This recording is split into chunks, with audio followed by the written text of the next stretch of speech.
పర్యావరణ పరిరక్షణకు ప్రతి ఒక్కరూ తోడ్పడాలని Telangana national green cards volunteers అన్నారు. శనివారం ఆదివారం పట్టణంలోని సైన్స్ డిగ్రీ కాలేజీలో పర్యావరణ హిత వస్తువుల ప్రదర్శన అమ్మకం చేపట్టారు. విద్యార్థులు వీటితో పాటుగా పలు హ్యాండ్ క్రాఫ్ట్స్ తినుబండారులను ప్రదర్శించారు. పలువురు సందర్శకులు ఆసక్తిగా తిలకించి తమకు నచ్చినవి కొనుక్కుని విద్యార్థులను ప్రోత్సహించారు. తెలంగాణ నేషనల్ గ్రీన్ కార్డ్స్ సహకారంతో నేడు ప్రభుత్వ డిగ్రీ కళాశాల సైన్సెస్ ఆదిలాబాద్లో ఎకో క్యాంపస్ దీపావళి బజార్ను నిర్వహించడం జరుగుతున్నది.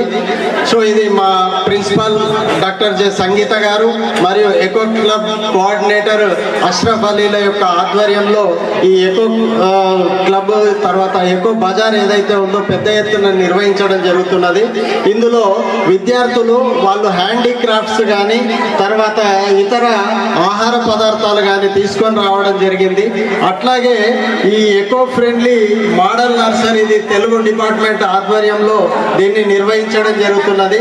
ఏదైతే ఉన్నదో మనం ప్లాస్టిక్ను చాలా వేస్ట్గా పాడేస్తున్నాం. ఇది భూమిలో పర్యావరణంలో కలిసిపోకుండా కొన్ని వేల సంవత్సరాల పాటు ఉండేటువంటి అవకాశం ఉన్నది. దాన్ని మనం మళ్ళీ యూజ్ చేసినట్లయితే ఇది పర్యావరణానికి అనుకూలంగా ఉంటుంది.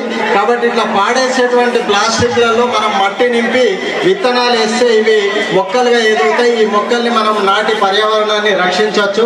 అట్లాగే ఇవన్నీ కూడా పర్యావరణ స్పృహతో తయారు చేసినటువంటి వస్తువులు, పిల్లలు తయారు చేసినటువంటి వస్తువులు ఉన్నాయి. ఇవాళ వీటన్నిటిని అమ్మకానికి పెట్టి విద్యార్థులు కానీ బయట వ్యక్తులు కానీ కొనుక్కున్న తర్వాత ఈ డబ్బులన్నింటినీ కూడా కళాశాల అభివృద్ధి కోసమే చెల్లించడం జరుగుతుంది.